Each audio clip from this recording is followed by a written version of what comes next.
Bonjour et bienvenue sur autoplus.fr. Aujourd'hui, c'est un événement important parce que nous allons enfin découvrir la Renault Mégane E-Tech électrique. Eh bien oui, pour cette 5e génération, Renault a choisi de nous proposer ce véhicule en 100% électrique.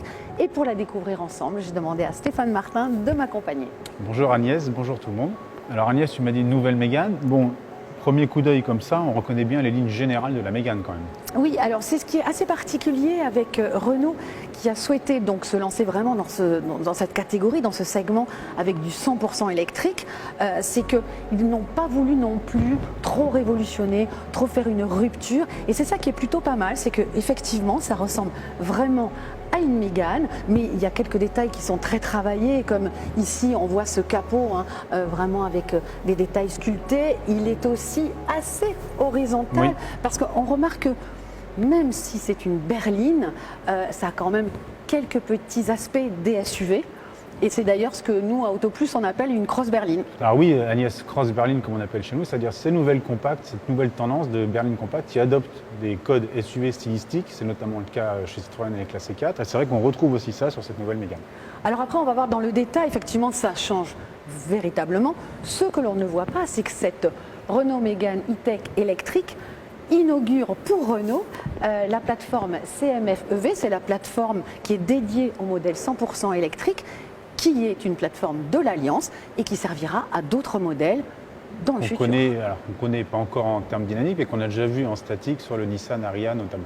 Absolument. Et donc il y aura effectivement d'autres modèles dans le futur qui adopteront cette même plateforme. Côté donc esthétique, ça change quand même pas mal. Stéphane, on va la regarder vraiment de face. Moi, ce que j'aime beaucoup, c'est cette partie ici, très fine, avec des optiques qui sont quand même super travaillés, ils sont très très techno. D'ailleurs, on remarque qu'il n'y a plus d'anti-brouillard. Oui, surtout il n'y a plus de la signature typiquement en C, qui était un peu le code stylistique des dernières Renault. On retrouve la forme du C, mais qui est plus effectivement fluide et plus travaillée. Ce sera la tendance des prochains modèles de la marque. Des prochains modèles de la marque et peut-être électrique aussi. Ça, Agnès. Eh oui, enfin. Ça c'est le plus important, c'est qu'enfin le nouveau logo Renault apparaît sur un modèle et bien sûr c'est la Mégane 100% électrique qui l'inaugure. Alors on disait tout à l'heure Stéphane que effectivement cette Mégane E-Tech 100% électrique rappelle quand même la Mégane.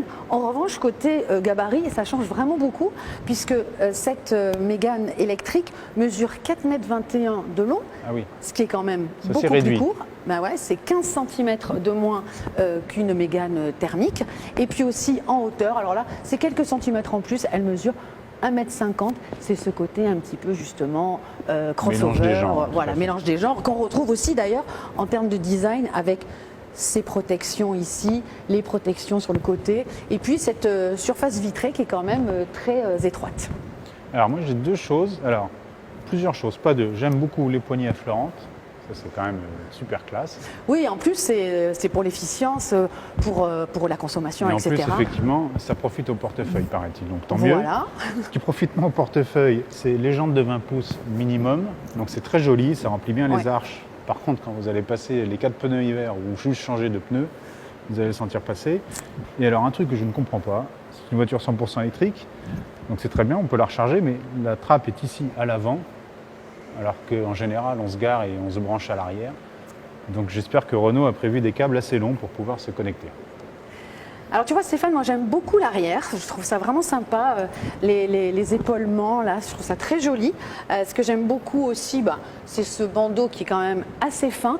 Et là on voit quand même, il y a un beau travail sur la signature lumineuse, tous ces petits traits, c'est assez original. Il y a un bel effet, je ne sais pas si on se rend compte à l'image, mais il y a un très bel effet 3D en fait. Ouais, et ça on ne l'a pas trop vu pour le moment. Le petit clin d'œil que j'aime bien aussi, c'est le petit E en forme. Oui, je n'avais même pas vu. En forme de prise. Bravo. Ça c'était sur le concept et puis ils l'ont gardé et je trouve ça plutôt sympa. Bon, alors je vais faire le rabat-joie de service. Alors j'aime beaucoup l'arrière, moi aussi. J'avoue que j'étais un peu saoulé parce que c'était devenu la nouvelle tendance du bandeau lumineux qui parcourt tout le haillon, mais là je trouve qu'il est vraiment beau, bien intégré. Mais alors deux petites choses, et vraiment cette fois-ci deux petites choses. Le moche essuie-glace arrière, pourquoi ne pas l'avoir caché sous le béquet, il y avait de la place. Et puis surtout, bon, après c'est une question de goût, mais la lame dorée là, qu'on retrouve aussi à l'avant, moi le doré sur une voiture, franchement, c'est pas mon truc. Alors je te rassure Stéphane, c'est que déjà je crois que ça sera que sur les finitions hautes et puis surtout on pourra choisir de ne pas le prendre et d'avoir une version couleur carrosserie. Bon. Donc tu auras le choix. Je suis peut-être pas le seul à ne pas aimer le doré. Voilà, mais on aura le choix en tous les cas. Voilà. Donc voiture 100% électrique, donc voiture à batterie, donc forcément pas de coffre. Ah ben non, tu vas voir. Hop. En fait, on a un coffre bien carré, assez profond, mais surtout qui a le même volume, à quelque chose près, que la version thermique, puisqu'il a 440 décimètres cubes. Ah oui, donc on ne perd rien. Absolument. C'est une bonne idée. Le truc malin, c'est qu'il y a un petit rangement ici pour les câbles. Donc du coup, tu n'as pas une housse dans le coffre qui se balade ou quoi que ce soit. Il y a un rangement dédié, ça c'est pas mal. Bien vu. Alors tu vois Stéphane, si à l'extérieur, Renault est quand même resté assez, on va dire, sage. Oui, c'est pas la révolution de style. Voilà.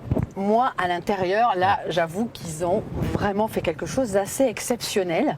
Avec cette planche de bord, alors on l'avait découvert sur les différents concepts. Oui, notamment sur Morphose aussi, qui était le dernier concept car Renault. Ouais, sur Trésor, etc.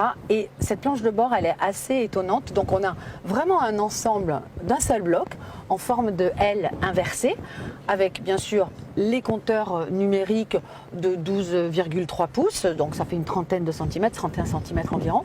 Et ici, donc l'écran au format portrait, qui va faire 12 pouces. Bon, il y aura les premières versions qui, elles, seront en 9 pouces, mais ce sera un peu plus petit. Mais on aura quand même déjà le bloc compteur numérique et cette espèce, alors plus court forcément, mais quand même la présentation en elle. Exactement. Et ça, c'est vraiment très original et je trouve ça assez sympa, d'autant plus qu'il y a ici les aérateurs qui ont été intelligemment positionnés.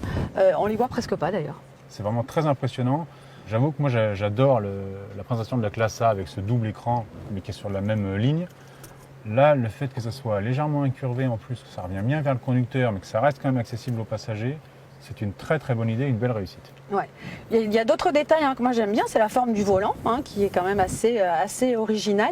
Et puis, on remarque ici qu'il n'y a aucun bouton sur la console centrale. Au contraire, on a plein d'espace pour des rangements, des petits, même ici, un rangement qui est assez profond. Ah oui, c'est vraiment bien.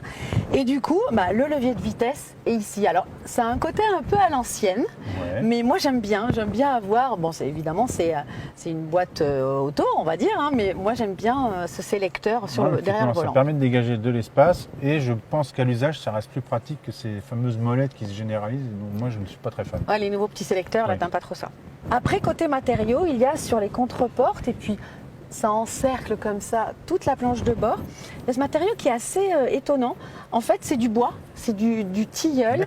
Je trouve ça assez joli. Alors, suivant les finitions, l'ambiance sera différente. On aura du textile, de l'effet cuir, ce bois, mais c'est plutôt sympa, j'aime bien. Et je vois que, alors je sais pas, je pense que c'est peut-être parce qu'on est dans une version haut de gamme, mais tu as une espèce de jonc lumineux aussi. Absolument. Dessous. Il y aura... Qu'on peut paramétrer, j'imagine. Voilà, avec tous les systèmes multisense, etc., on va avoir des ambiances lumineuses. Je crois qu'il y en a une foule incroyable. J'ai entendu parler de 50 nuances de couleurs. Nuances de couleurs, absolument. Alors j'ai un petit scoop, parce que je me suis renseigné chez Renault, donc c'est vraiment pour vous, parce que je ne sais pas si les autres le savent, mais sachez que le cuir de nos sièges, là, je suis désolé, mais c'est de vrai cuir, c'est de la vraie peau de vache. On n'a pas encore...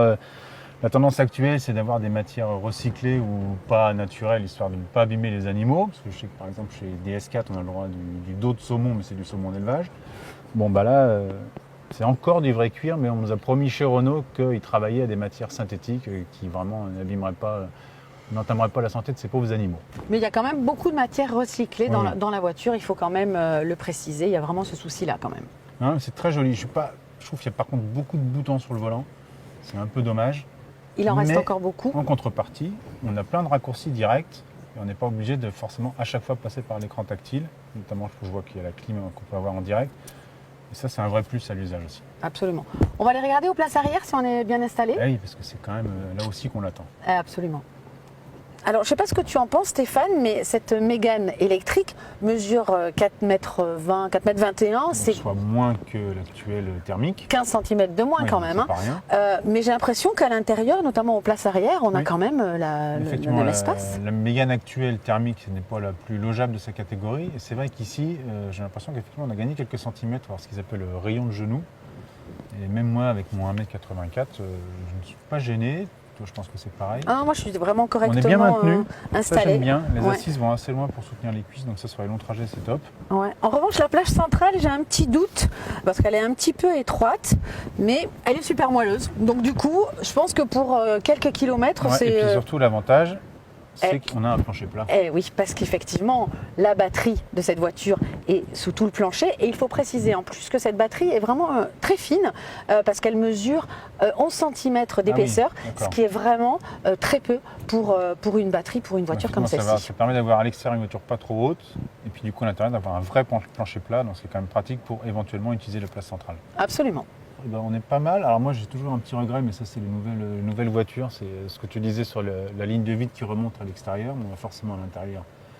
Ça remonte aussi, du coup on n'a pas forcément une sensation d'espace, d'autant que les sièges avant sont assez massifs. Mais par contre, je vais enfin dire un petit truc en plus que j'ai bien aimé. On a de la moquette dans les vides-poches.